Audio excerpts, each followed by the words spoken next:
Toto je druhá časť potrebovaných produktov a zostali mi tu produkty na pleť a na telo.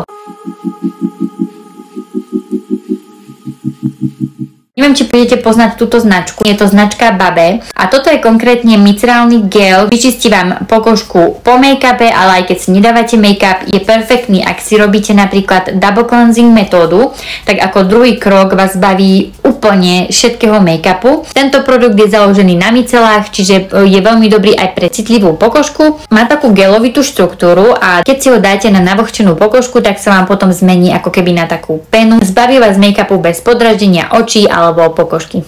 Sprchový gel s vanilkou a s levandulou. Vôňa bola taká neúplne výrazná. Neviem, čo to je za značka, asi Be Fresh. Celkom dobrý. Ešte tu mám jeden sprchový gel a to je tento od Balei.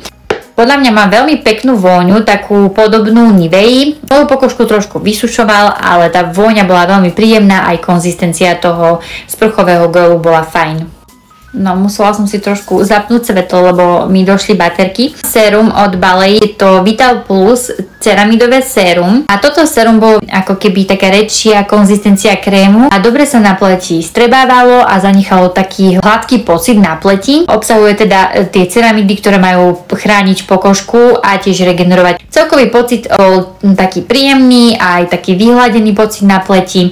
A čo sa týka vôni, tak tá vôňa bola veľmi taká pekná, jemná, taká skoro ako Niveová vôňa. Ďalej tu mám sérum od Farmacy. Toto sérum od Farmacy používam každý večer a musím povedať, že už si to bez neho neviem predstaviť. Dodám tej pleti takú vláčnosť, pružnosť a mám ju takú lesklú, hydratovanú, takže ja som s týmto sérom veľmi spokojná. Má také špeciálne balenie, ktoré zabraňuje tomu, aby sa dovnútra dostalo svetlo. Obsahuje retinol a vitamín C. Cítim po ňom také mierne štípkanie. Musíte aspoň trošku cítiť reakciu, aby ste vedeli, že naozaj v tom produkte je niečo také, čo vám bude reagovať na tej pokožke, ale v dobrom, pokiaľ by ste mali nejaké vyrážky alebo tak to jasné, že nie. Stojí okolo 25 € toto sérum, ale s mojou zľavou ho môžete mať o 23% lacnejšie a túto moju zľavu nájdete v bio. Môj úplne najobľúbenejší produkt, ktorý ma dostal vlastne ku kozmetike, je tento chemický peeling od Balei. Obsahuje 2% BH a kyseliny. Je vhodný na masnú a zmiešanú pokožku a čistí vám pory. Zbavuje vás povrchovej kože, čiže pôsobí ako peeling. Prvý deň, keď som si ho dala som si ho na tvár, na očistenú tvár. Štípalo ma to, červená som bola, ale na druhý deň tá pokožka bola taká krásna. Začala som sa viacej zaujímať o kozmetiku práve kvôli tomuto produktu. Je to chemický peeling, ktorý odporúčam vyskúšať, ale musíte byť pripravení trošku na takú reakciu. Každá pleť potrebuje inú kyselinu. Ďalej tu mám nočný krém od Balei s bakuchiolom a s retinolom. Vyhladí vám tú pleť, ale nedodávam napríklad taký lesky, je to iba taký proste krém, ktorý si dáte na tvár. Keby sme chceli vedieť, či naozaj funguje na tie vrásky a na nejakú tú regeneráciu pokožky, tak by som to proste musela používať iba tento produkt na noc 10 rokov minimálne, aby som vedela povedať, že áno, pomohlo mi to. Necítila som tam ale žiadnu reakciu, žiadne také štípkanie ani nič také, čiže je to veľmi také jemnučké. Obsahuje to 2% bakuchiolu a 0,3% retinolu, takže je to také na začiatok, keď nemáte vôbec skúsenosti s retinolom, tak si myslím, že toto je taký dobrý začiatok k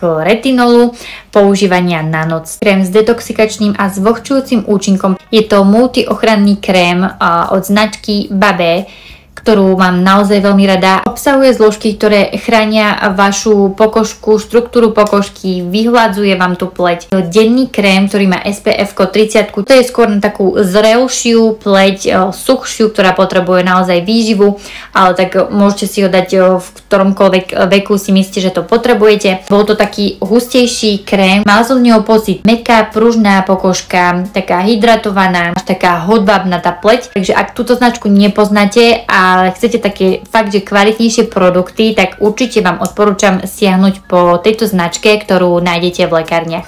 Tento krémik možno poznáte, je to od značky Veleda, je to taký univerzálny krém na suchú pokožku, či už na pleť, alebo na lakte, alebo na hociaké suché časti. Obsahuje extrakt z rozmarínu, z fialky alebo z rumančeka a obsahuje aj slnečnicový olej.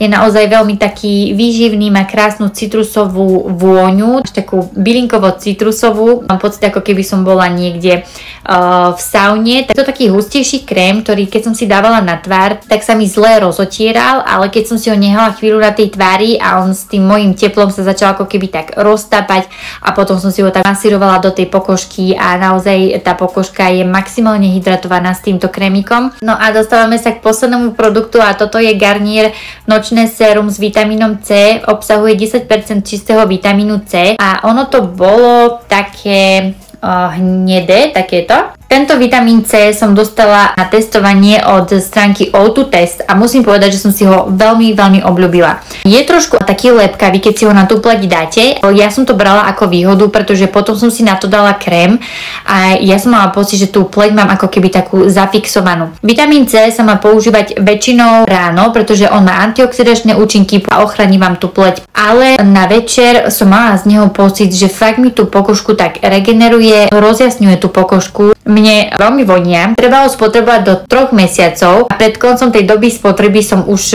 videla na tomto produkte, že sa mu urobili ako keby také kryštáliky. To bolo všetko zo spotrebovaných produktov. Bolo toho tak veľa, že som to rozdelila teda do 2 videí, takže ak ste nevideli to prvé, tak si ich choďte pozrieť. Prvé mám na vlasy. Ak sa vám páčia takéto videá, budem rada, ak ma dáte sledovať. No a ja konečne môžem tieto prázdne nádobky povyhadzovať. Dúfam, že sa vám video páčilo a prajem vám ešte krásny deň.